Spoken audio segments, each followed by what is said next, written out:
แต่คนในเมืองเขาเห็นก่อนเด้เขาเห็นโอกาสก่อนเขาก็ได้มีหลายคนที่ว่าข้าพเจ้ารู้จักกับร่ำรวยห่างนี้ส่อโกงเอาลักเอาโลภเอายึดเอาซื้อเอาขายเอาผู้มันอยู่ก่อนมันมีโอกาสได้ผู้เป็นเจ้าของที่ดินก็เป็นมหาเศรษฐีร่ำรวยแล้วก็อวดองค์เห็นบ่เห็นหมดแล้วเห็นเบิดขาดแท้มันนี่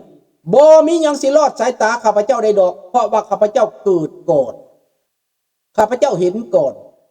ระบอบปฏิวัตินี่เข้ามาข้าพเจ้าก็เห็นบักจุมลีบ่มีหยังข้าพเจ้าไปเห็นเฮือนบักจุมลี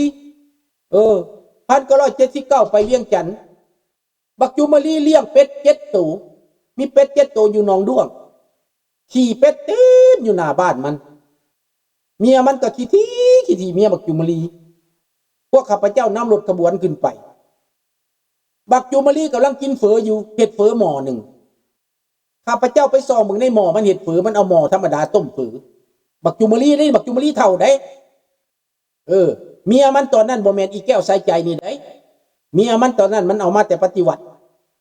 อันนี้เมียน้ำหลังอีแก้วใส่ใจมันเอาในหม้อประจำตู่มันคนตะแคก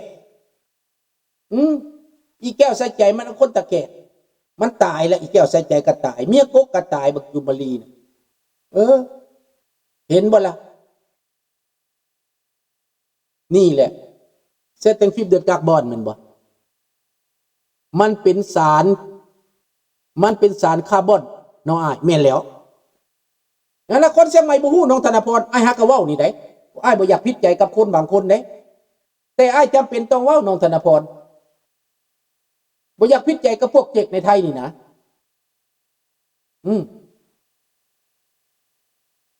พอลูกหลานลูกหักลูกแพงอ้ายก็เป็นเสื้อสายเจ๊กมีหลายมีในไทยก็ได้ลูกหักอ้ายก็เป็นเสื้อสายเจ๊กแต่เขาบ่ได้เป็นอย่างนั้นเขาบ่ได้เป็นคอร์รัปชันเขาบ่ได้เป็นหยังเห็นบ่ดังนั้นแหละพี่น้องให้คิดเบิ่งการกระทำการประพฤติที่เขาตัวประชาชนมันเป็นคาร์บอนมันเป็นฝุ่นมันเป็นไอพิษเคมีแบบในกรุงเทพกรุงเทพเจ้าลองมือเด้อตายผ่อนส่งในกรุงเทพก็ได้คันผู้ใดบ่ฮู้จักรักษาเจ้าอยู่นอกนี่นะเจ้าตายไวได้ปอดเจ้าเพไวได้ในกรุงเทพนี่ย่างไปนี่แต่เจ้าบ่ใส่มัดนะไปเบิดมือย่างนำทางน่ะกลับมานี่เอามือหยัดก็ดังนี่ดำปึ๊กโลดมือนี่อันนี้จริงแม่นจริงเคมีในกรุงเทพมาจากไหนมาจากรถตุกมาจากรถที่บ่ได้มาตรฐานรถที่ว่ามันเพนะเขาไปเสริมไปแต่งเอาไปผสมน้ำมันน่ะตัวนั่นแหละเป็นเคมีหมดกรุงเทพนี่ก็นักหนาสาหัสเชียงใหม่กรุงเทพนี่แหละดังนั้นประเทศแคนาดานี่บ่มีอากาศไปเบิ่งรถอยู่นอกนี่อากาศสดคันมื้อใดที่มันมีอันน่ะมีฝุ่นลงต่ำเขาก็บอกโลดว่ามื้อนี้ให้ระมัดระวังให้ออกนอกให้ระมัดระวังมันปานนั้นมันยังมีพลรถเขาหลายเป็นล้านๆคันเนาะแต่ว่ารถเขานั่นมีอันตองผิดเด้มีเซ็นเซอร์เด้คันมีผิดนี่มันจะบอกขึ้นมาโลดจะต้องไปกวดจะต้องไปเปลี่ยนท่อจะไปเปลี่ยนฟิลเตอร์มันโลดเด้รถข้าพเจ้านี่มีเบิดเด้มีเซ็นเซอร์สำหรับกองผิดเด้ต้องเปลี่ยนเด้เปลี่ยนท่อเปลี่ยนมัฟเลอร์ได้บ่แม่นสิปูดดำๆเด้บ่แม่นเด้นี่แหละรถเก่าเขาก็ให้ทิ่มโลดรถเก่าอยู่นี่เขาทิ่มมานะ$100บ่มีคนเอานะอยู่เมืองลาวนี่ไปใช้ได้10 ปีอีกรถเก่าอยู่นี่เขาไปใส่ไปสครับติดจักได้ขี่ได้ไปได้แต่ว่าเอาไปทิ่มคือเก่าเพราะมันเลนมันบ่นั่นแล้วเขาทิ่ม10 ปี11 ปี12 ปีแล้วเขาทิ่มรถอยู่นี่เห็นบ่มันเป็นทิ่มโลดให้คือเอาไปซื้อใหม่ละคันอยู่เมืองลาวนี่โอ้ยใช้ตลอดชีวิต RV พุ่นติรถนั่นน่ะจากมือนี่ก็ไปหามือนั่นซ่อมแปลงเรื่อยๆแล้วเปลี่ยนอะไรเรื่อยๆแล้วนั่นแต่ประเทศที่เขาพัฒนาแล้วเขาเจริญแล้วมันบ่อึดบ่อยาก100 100 200ก็มีคนขายรถอย่างนั้น$1,000นี่โอ้ยซื้อรถ ยังขี่ไปได้เสยอยู่เมืองลาวนี่โอ้ยเพิ่นไปแปลงเอาไปย้อมสีเอาก็ว่าได้รถแล้วมีรถแล้วแต่ที่จริงแล้วอยู่นี่เขาบ่ใส่แล้วเจ้าก็เบิ่งเอาแหละความแตกต่างคันเว้าหลายสิว่าขี้โม้อันนี้คือความแตกต่างเด้อมันเป็นความแตกต่างอ้าวโมงนี่คือบ่เปลี่ยนเนาะ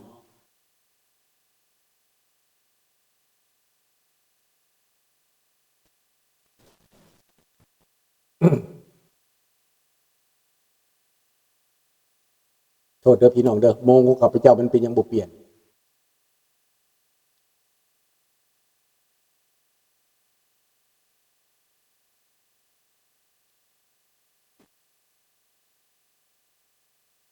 โทษเด้อ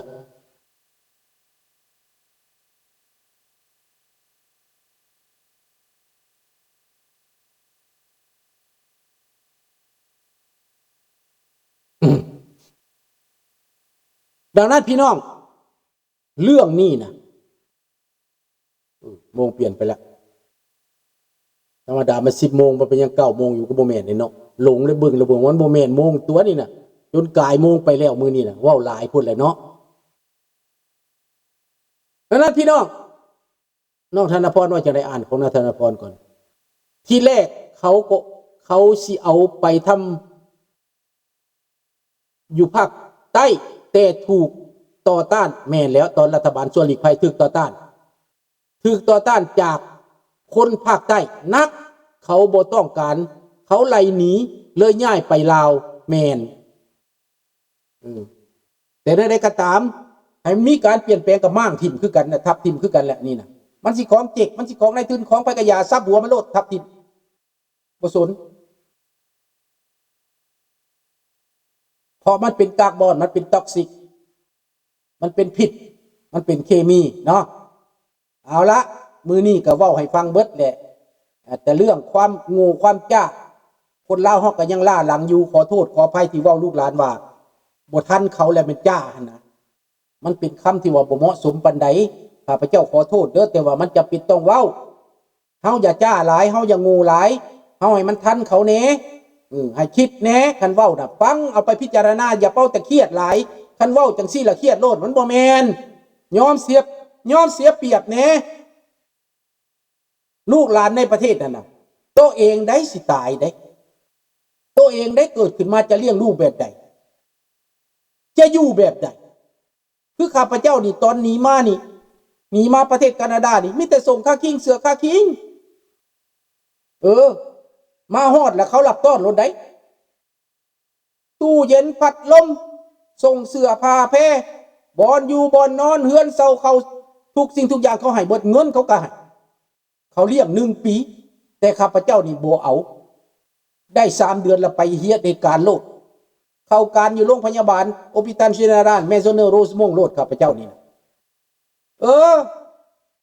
เฮ็ดอยู่ห้องผ่าตัดเฮ็ดนำคนเฒ่าเปลี่ยนไปบ่มักบ่ได้ก็เปลี่ยนไปตามเวียกตามงานอยากเปลี่ยนไปละเปลี่ยน